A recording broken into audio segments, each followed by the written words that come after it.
Hello বন্ধুরা, আজকে আমরা দেখব দেশি মোরগের মাংস রান্না করার রেসিপি। দেশি মোরগ কীভাবে রান্না করা যায় আমরা দেখব। প্রথমে আমরা আলুগুলো ভেজে নিচ্ছি। আলুগুলো আমরা লাল করে ভেজে নেব। কড়াই আমরা তেলে আলুগুলো দিয়ে দিয়েছি, পরিমাণ মতো লবণ দিয়ে দিচ্ছি, পরিমাণ মতো আমরা হলুদ দিয়ে দিচ্ছি, হলুদের গুঁড়ো দিয়ে আমরা ভালো করে নেড়ে চেড়ে আমরা ভাজি করব। চুলার আঁচটা মিডিয়াম করে রাখতে হবে। আমরা নেড়ে চেড়ে ভাজি করতেছি, আপনারা দেখতে পাচ্ছেন। হলুদ একটু কম হয়েছে, তাই আমরা আবার হলুদ দিয়ে দিলাম। দেওয়ার পর আমরা আবার নেড়ে চেড়ে ভাজি করতেছি।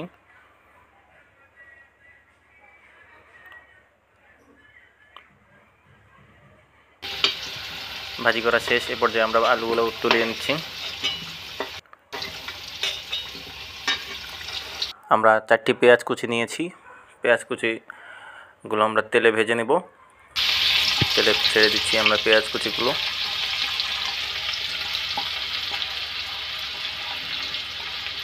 পেঁয়াজ কুচিগুলো আমরা মিডিয়াম আঁচে আমরা ভেজে নেব।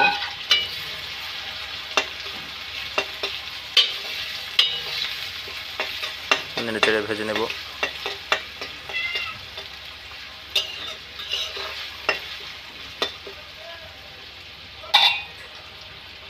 এই পর্যায়ে আমরা রসুন বাটা নিয়ে নিয়েছি। একটি বড় রসুন আমরা বেটে নিয়েছি। সেই রসুন বাটা আমরা দিয়ে দেব এখন পেঁয়াজের সাথেই। পেঁয়াজের সাথে ভাজে আমরা একসাথে করে আমরা নেড়ে চেড়ে ভেজে নেব। আপনারা দেখতে পাচ্ছেন আমি কিভাবে নেড়ে চেড়ে ভাজি করে নিচ্ছি।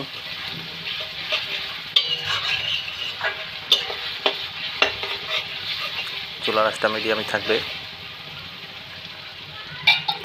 এই পর্যায়ে আমরা হলুদের গুঁড়া দিয়ে দিচ্ছি 1 চা চামচ। চুলার আঁচটা এবার এই পর্যায়ে একটু কমায় নিতে হবে। লবণ দিয়ে দিচ্ছি 1 চা চামচ।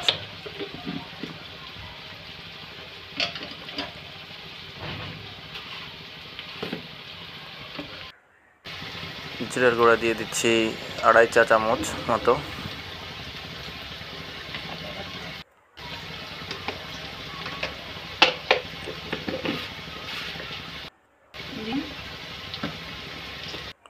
মরিচের গুঁড়া দিয়ে দিলাম 2 চা চামচ মতো।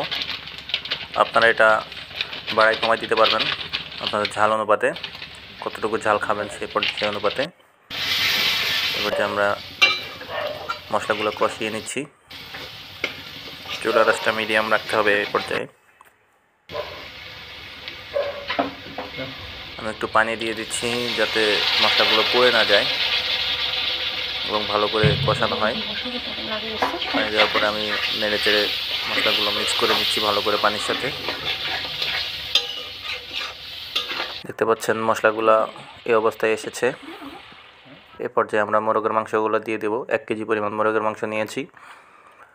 আমি সাইজ একটু বড় বড় করেই কেটেছি।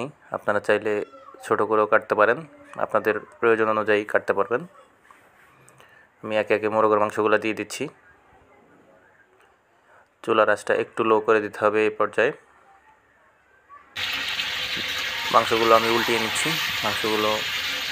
সবগুলো মাংস যেন মশলাগুলো ভালো মতো লেগে যায়, এই জন্য আমি উল্টিয়ে নিচ্ছি আস্তে আস্তে। সাবধানে করতে হবে, না হলে মাংসগুলো বাইরে পড়ে যাবে। মাংসগুলো উল্টিয়ে নেওয়ার পরে সবগুলো মাংসতে মশলা লেগেছে। আমরা ঢাকনা দিয়ে ঢেকে দিচ্ছি। 3-4 মিনিট পর আবার উল্টিয়ে নেব। উল্টিয়ে নেওয়ার পর দেখতে পাচ্ছেন একটু পানি বের হয়েছে। আমরা আবার উল্টিয়ে দেওয়ার পরে আবার আমরা ঢাকনা দিয়ে দেব।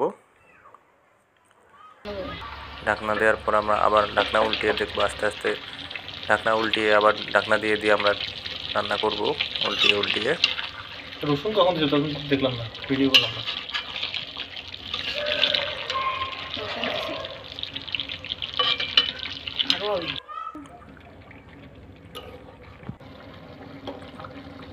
দেখতে পাচ্ছেন রান্না হচ্ছে মুরগির মাংস।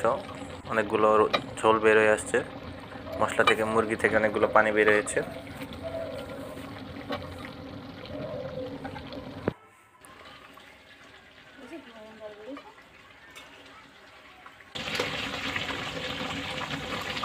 চুলার আঁচটা মিডিয়াম করে রাখতে হবে।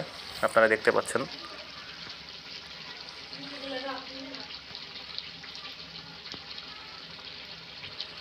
মাংস কীভাবে রান্না হচ্ছে। আমরা একটু পর পর উল্টিয়ে দেব, না হয় মাংসগুলো লেগে যাবে কড়াইয়ের সাথে।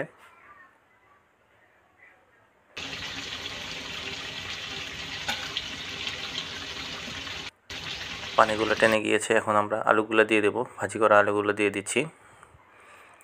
আলুগুলো আমরা মিক্স করে নেব মাংসের সাথে। আপনারা দেখতে পাচ্ছেন আমি মাংসের সাথে আলুগুলো মিক্স করে নিয়েছি, যাতে আলুতেও যেন মশলাগুলো লেগে যায়।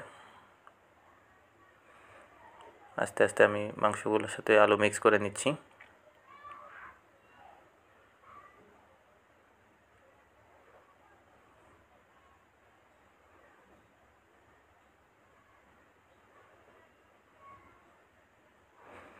মিক্স করা শেষ হলে আমরা ঝোল দিয়ে দেব।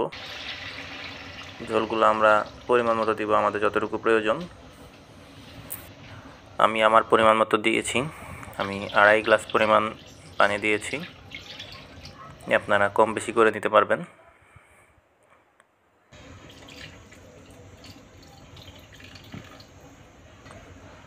পানি দেওয়ার পর আমি নেড়ে দেব মাংসগুলো, যেন পানির সাথে ঝোল মশলাগুলো মিক্স হয়।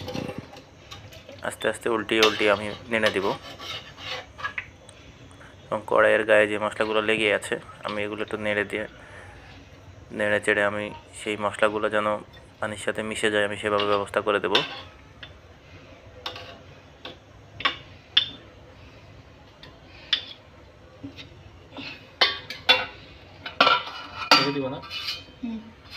আপনারা দেখতে পাচ্ছেন আমি মিক্স করা শেষ। এবার আমি ঢাকনা দিয়ে দেব, ঢাকনা দিয়ে ঢেকে দেব। চুলার আঁচটা এ পর্যায়ে ফুল করে দিতে হবে। ফুল করে দেওয়ার পরে আমি 5 মিনিট রান্না করেছি।